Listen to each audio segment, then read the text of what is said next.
Hello friends and welcome to the exams made simple. तो जैसा कि आप सब जानते हैं कि हमने स्टार्ट किया था मॉडर्न इंडिया, जिसमें अभी तक हमने थोड़ी सी चीज़ें पढ़ी हैं। थोड़ा फीडबैक आप लोग का अच्छा नहीं था, मतलब कि रिस्पांस सही नहीं था। कंटेंट तो बहुत अच्छा बना रहा हूँ, मुझे खुद पता है कि अच्छा कंटेंट है, but anyways we will continue with that and I hope you people will enjoy this series and आप लोग को पसंद आएगा कंटेंट। तो आज पहले हमने 2 लेक्चर्स में बात की थी किस तरीके से डच और पोर्चुगीज डच उनकी राइवलरी किस तरीके से है, ब्रिटिशर्स ने किस तरीके से इनको ओवरकम किया। अब हम थोड़ा सा ब्रिटिशर्स के एडवेंट की बात कर लेते हैं और ब्रिटिशर्स ने अपना स्ट्रॉन्ग होल्ड बनाना कैसे शुरू किया। बेसिक टॉपिक ऐसे देखेंगे आज हम इस लेक्चर में। सबसे पहले ब्रिटिशर्स के अगर आगमन की मैं बात करूं तो ये सब शुरू हुआ charter of queen Elizabeth one के द्वारा, ठीक है ना। चार्टर किसका आया? क्वीन एलिजाबेथ वन का चार्टर आया। आप लोग को दिख रहा होगा, Francis Drake's voyage around the world in 1580 and the English victory over the Spanish armada in 1588। 2 चीजें थी जिसने कि इनके हौसलों को बढ़ाया। बेसिकली 2 चीजें थी जिसने ब्रिटिशर्स को ये बोला कि भैया अब आप दूसरी जगह जाओ और जीत करके आओ। उसमें से पहली चीज थी फ्रांसिस ड्रेक का वॉयज अराउंड द वर्ल्ड 1580 में जो उन्होंने किया, और इंग्लिश की जो विक्ट्री थी ओवर द स्पेनिश आर्माडा 1588। 1599 यानी कि 1599 को एक कंपनी बनती है, मर्चेंट एडवेंचरस ने एक कंपनी बनाई। मर्चेंट एडवेंचरस नाम का ग्रुप था जिसने एक कंपनी बनाई, और 1600 यानी कि 31 दिसंबर 1600 को क्वीन एलिजाबेथ वन ने इशू कर दिया एक charter with the rights of exclusive trading to the company named the governor and company of merchants of London trading into the East Indies. Company का नाम था governor and company of merchants trading London trading into the East Indies. इस नाम की company को charter दे दिया किसने? Queen Elizabeth one ने। सबसे इंपॉर्टेंट चीज आपको याद रखना है, पहले मैंने आपको 2 चीजें बताई कि किस तरीके से, देखो अपन ऐसे ही हिस्ट्री पढ़ेंगे एक स्टोरी की तरह। जब तक अपन हिस्ट्री नहीं बांधते हैं ना तो अपने से बनेगी नहीं। तो पहले हमने 2 लेक्चर्स में बात की किस तरीके से पोर्चुगीज आए, पोर्चुगीज ने यहाँ पे रिलीजियस में क्या किया, किस तरीके से वो पहले अच्छे से बिहेव कर रहे थे, बाद में खराब बिहेव करने लगे, रिलीजियस कन्वर्जन एंड ऑल, ये सारी चीज़ें हमने देखी। इसके बाद हमने डच का जरूर देखा था कि डच का पार्ट जो था वो स्पाइस ट्रेड किस तरीके से वो उसमें ग्रो कर रहे थे।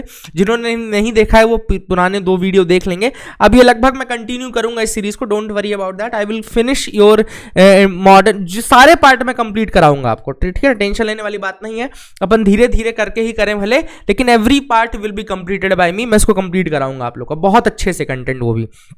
तो जिन्होंने 2 लेक्चर देखे वो जानते होंगे कंटेंट की क्वालिटी, और जो लोग नए हैं लाइक करिए, शेयर कीजिए, आपको मजा आएगा, गारंटी इसकी मेरी है, ठीक है ना। तो क्वीन एलिजाबेथ ने फिर ये चार्टर दिया। कंपनी का नाम याद रखना, governor and company of merchants of London trading into the East Indies, ठीक है ना, इस नाम की कंपनी थी।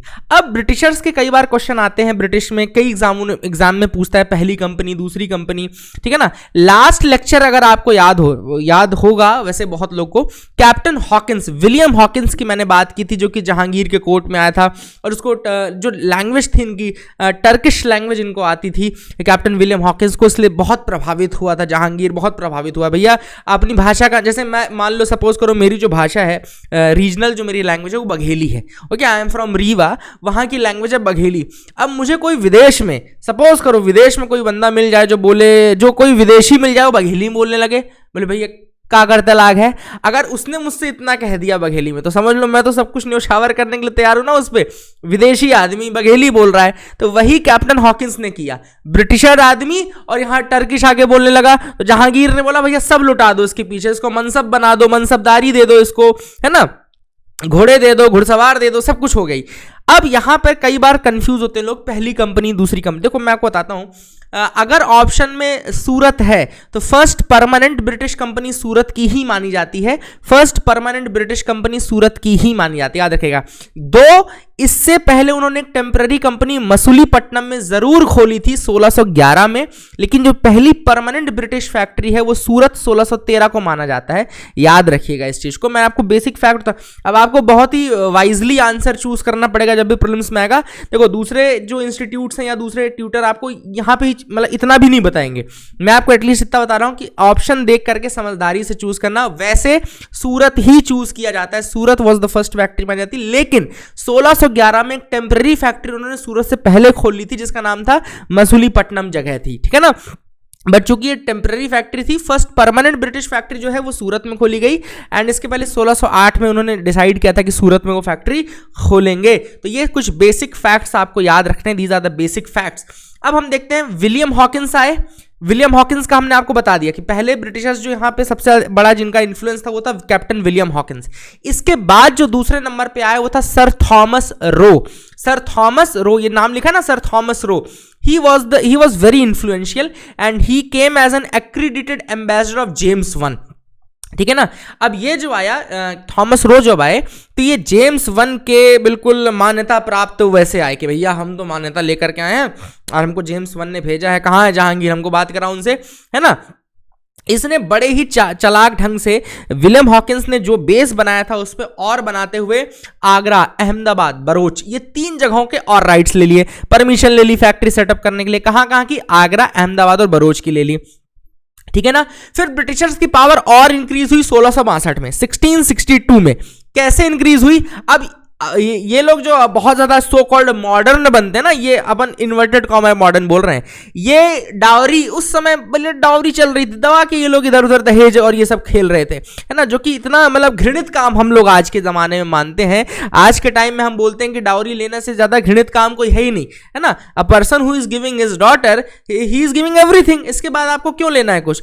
लेकिन उस समय किंग चार्ल्स, ये जो राजाओं के टेंट्रम्स थे ना, उसके अंतर्गत जो पोर्चुगीज प्रिंसेस कैथरीन की जब शादी की गई चार्ल्स से, तो इन्होंने दहेज में, अब वो भी दहेज में अपना कुछ नहीं दिया, इन्होंने दहेज में इंडिया को ही दे मारा, मतलब इंडिया की जो टेरिटरी थी इधर गोवा वाली वो उनको दे दी। ठीक है ना।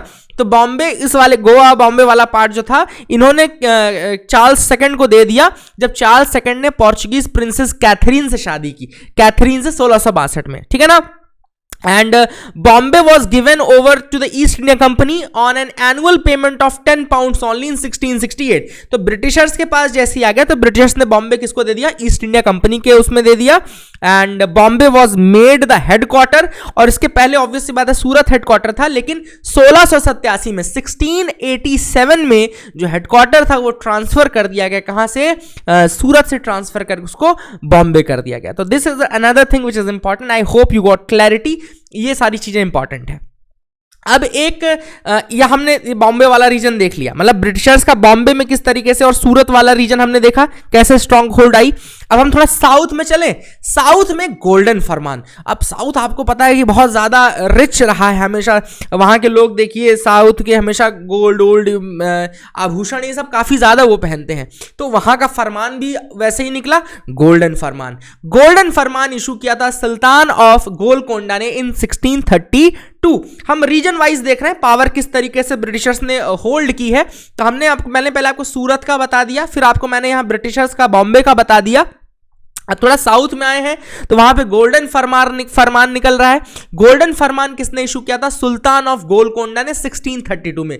1632 में सुल्तान ऑफ गोलकोंडा उसने सोने का गोल्डन फरमान निकाला, और 500 पगोडाज की पेमेंट थी for a year, and they earn the privilege of trading freely in the parts of Golconda. तो यहां साउथ वाले रीजन में जो गोलकोंडा वाला रीजन है, यहां फ्रीली वो एक तरीके से क्या करने लगे? ट्रेड करना शुरू कर दिया। ठीक है ना, इसको याद रखेगा। इसके अलावा साउथ में ही एक इंपॉर्टेंट इवेंट होता है फ्रांसिस डे। एक ब्रिटिश मर्चेंट था फ्रांसिस डे, जिसने 1639 पीछे हमने 1632 का देखा है गोल्डन फरमान।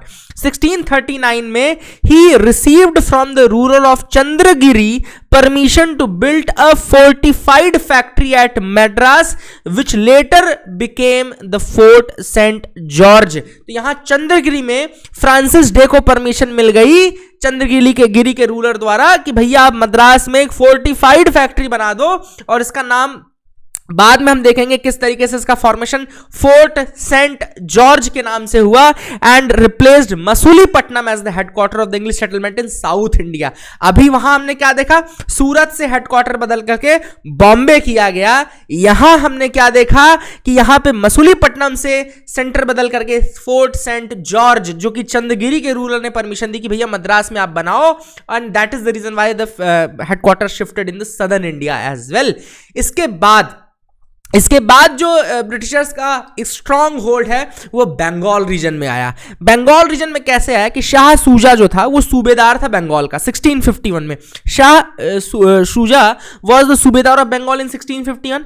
इसने अलाउ किया इंग्लिश को to trade in Bengal in return for an annual payment of ₹3000। ठीक है ना। शाह सूजा ने बंगाल में 1651 में, उस समय वो सूबेदार था बंगाल का। सूबेदार आप देखेंगे कि मुगल्स में सूबेदार एक पोस्ट थी, जो सूबा को जो रूल करता था वो सूबेदार था। सूबा was a sort of province. ठीक है ना। सूबा वाज द यूनिट, एक तरीके से एडमिनिस्ट्रेशन की यूनिट थी। अलग अलग रीजन्स में हम देखेंगे आगे मैं जब आपको मुगल्स का वो बताऊंगा कि क्यों मुगल्स डिक्लाइन कर गए, तो उसमें ये सारी चीजें आएंगी कि सूबा की संख्या ज्यादा बढ़ गई थी। तो क्या होता है कि अभी तो शुरुआत में स्ट्रॉन्ग रूलर्स थे, मतलब कि औरंगजेब जब तक 1707, औरंगजेब कब मरा 1707 में, तो 1707 तक तो अच्छा खासा चल रहा था। लेकिन उसके बाद जब ये फारूकशियर और ये सब आएंगे तो बहुत ही वीक कंट्रोल हो गया था, एंड फिर इन्होंने ये सूबा कंट्रोल नहीं कर पाई। इसीलिए फिर हम देखेंगे चिनकिलीज खान का आंध्रा वाला, निजामत वाला देखेंगे। फिर हम इधर साइड देखेंगे कि अलीवर्दी खान और इन तरह किस तरह से बंगाल का सिस्टम स्टार्ट किया, नवाबी सिस्टम स्टार्ट किया। एंड फिर हम देखेंगे कि इलाहाबाद और बनारस वाला रीजन अलग हो जाएगा। तो ये सारी चीज़ें अलग होंगी। लेकिन अभी हम बात कर रहे हैं जब मुगल एम्पायर है ऑलरेडी, तो वहाँ के सूबेदार ने गलती की कि ब्रिटिशर्स को बोला कि भैया ठीक है, एनुअल पेमेंट आप 3000 रुपये मात्र दो और ट्रेड करो फ्रीली। इसके बाद 1698 में English succeeded in getting the permission to buy zamindari of the 3 villages. तो जमींदारी राइट्स जो थे 3 विलेजेस की इनको मिल गए। कौन कौन से? सुतनाती, गोविंदपुर एंड कालीकाटा। याद रखें, कालीकाटा से ही बाद में इसका नाम कोलकाता बनेगा, है ना। इसलिए इसको अभी याद रखना कि 1698 में इंग्लिश को मिल गई क्या? Permission to buy the zamindari of 3 villages, जिसमें आता है सुतनौती, गोविंदपुर और कालीकाटा, जिसको कालीघाट या बाद में इसको कोलकाता, ऐसे ही ये जब मर्ज होगा रीजन तो यहां पे ये कोलकाता वाला रीजन कहलाएगा। तो सुतनौती याद रखेगा, सुतनौती, गोविंदपुर और कालीकाटा। फिर यहां पर एक और इंपॉर्टेंट चीज होती है, यहां पर फोर्ट विलियम बनाया जाता है 1700 में।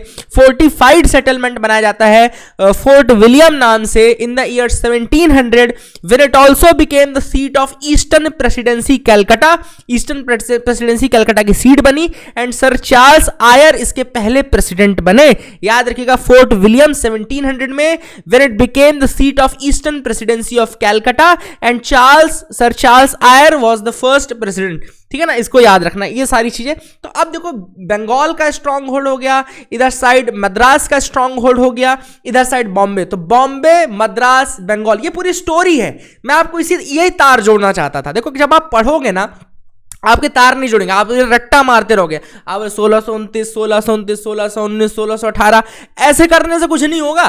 कहानी की तरह इसको अपने अंदर खून में मिला लो, इसको ब्लड में मिला लो, इसको एब्जॉर्व कर लो, तब जाके काम बनेगा आपका। ठीक है ना। तो ये अपन ने समझ ली किस तरीके से बॉम्बे, बंगाल और मद्रास ये इनके स्ट्रॉन्ग होल्ड्स बने। अब हम 1700 में इंटर कर चुके हैं, है ना, फोर्ट विलियम तक आ गए हैं। अब सबसे बड़ा जो इवेंट है, और यहां पे आज मैं एंड भी कर दूंगा आपका, क्योंकि बेसिक ब्रिटिशर्स का अगर समझ गए ना हम, तो हम बहुत आसानी से अभी अगले लेक्चर में फ्रेंच और एंग्लो फ्रेंच अपन देख लेंगे, राइवलरी देख लेंगे। फिर एक एक रीजन में बता दूंगा, बंगाल वाला रीजन बता दूंगा और आपका साउथ का, देन उसके बाद ये मैसूर वाला रीजन, ये सारा हम कंप्लीट कर लेंगे। ठीक है ना। इस लेक्चर में अपन इतना केवल समझ लें कि कैसे स्ट्रॉन्ग होल्ड बनाया ब्रिटिशर्स ने, तो वो इंपॉर्टेंट है। तो फारूकशियर सब्सक्राइब कर लीजिए चैनल में, जैसे ही नया वीडियो आएगा आप लोग को पता चल जाएगा। आप लोग के साथ अपन चलते रहेंगे, मजा आने वाला है इस सीरीज में। ठीक है ना। तो फारूकशियर का फरमान बहुत इंपॉर्टेंट है। 1715 के टाइम पे फारूकशियर ने 3 फेमस फरमान, जिसको मैग्ना कार्टा भी कहा जाता है, वो निकाले बंगाल, गुजरात और हैदराबाद के रीजन में। बंगाल, गुजरात और हैदराबाद के रीजन में 3 फेमस फरमान निकाले। किसने? फारूकशियर, जो कि उस समय मुगल्स को रिप्रेजेंट कर रहा था। अब यहां पे इसने क्या कहा कि company export and import are exempted from custom duties except the annual payment of 3000 rupees in Bengal. इसने केवल 3000 रुपए बंगाल में लेना वो किया और कहा भाई सारी तरीके की इंपोर्ट एक्सपोर्ट की जो ड्यूटीज है वो माफ कर देंगे। मतलब कितनी मूर्खता भरा इनका फरमान था, ब्रिटिशर्स को पूरी स्ट्रॉन्ग होल्ड दे दिए। फिर इन्होंने दस्तक सिस्टम स्टार्ट कर दिया। दस्तक एक तरीके से ट्रेड परमिट था, याद रखिएगा। दस्तक अगर आपसे कभी यूपीएससी ने पूछ लिया कि व्हाट वाज दस्तक, तो दस्तक was the trade permit which was sanctioned to the East India Company by the Mughal government. इसको याद रखना, बहुत इंपॉर्टेंट है। दस्तक एक्चुअली में क्या था? एक्चुअली में ये ट्रेड परमिट था जो कि दिया गया था to the East India Company by the Mughal government. And 1717 में जो ये फरमान आता है, 1715 में लिखा गया, उसके बाद 1717 में ये फरमान आ गया। तो 1717 में जब फरमान आया तो the right of free trade covered by the dastak was restricted to the company alone. तो जो राइट ऑफ फ्री ट्रेड था वो कंपनी को दे दिया गया, मात्र कंपनी को दिया गया। उसके अलावा जो प्राइवेट ट्रेडर्स थे उनको, कंपनी के प्राइवेट ट्रेडर्स को भी राइट नहीं दिया गया था, केवल कंपनी को अधिकार था। एकाधिकार किसका था? कंपनी का था। यह फरमान 1717 का फरमान है, फारुखशियर का ग्रेट मैग्ना कार्टा कहलाता है ये। एंड इसमें ये सारी चीजें कस्टम ड्यूटी, इंपोर्ट ड्यूटी नहीं लेंगे हम आपसे, केवल 3000 रुपए की पेमेंट लेंगे। दस्तक इशू कर दिया गया। And East India Company was exempted from the levy of all the duties in Surat on annual payment of rupees 1 lakh. तो केवल 1 लाख रुपए की एनुअल पेमेंट पे नहीं, केवल 10,000 की है यार, केवल 10,000 की एनुअल पेमेंट पे इनको सारी ड्यूटीज से एग्जम्पशन मिल गया। 10,000 की पेमेंट में सारी ड्यूटीज से एग्जम्पशन दे दिया गया, ठीक है ना। फिर the coins of company minted at Bombay were to have currency throughout the Mughal empire. जो कॉइन्स कंपनी मिंट कर रही थी बॉम्बे में, उनको करेंसी का दर्जा दे दिया गया throughout the Mughal empire. ये बहुत ही इंपॉर्टेंट चीजें हैं जो मैं फारुखशियर के फरमान बता रहा हूं। तो याद रखिएगा, सारी कस्टम ड्यूटी, इंपोर्ट ड्यूटी से फ्रीडम हो गई। बंगाल वाले रीजन में केवल 3000 की फीस, बॉम्बे वाले रीजन में केवल 10,000 की फीस और सारी तरीके की ड्यूटी से फ्रीडम सूरत वाले रीजन में। एंड कंपनी कॉइन जो मिंट कर रही थी बॉम्बे में, उनको करेंसी बना दिया गया पूरे मुगल एम्पायर में। एंड दस्तक जो था ट्रेड परमिट, केवल और केवल वो ब्रिटिशर्स को इशू कर दिया गया।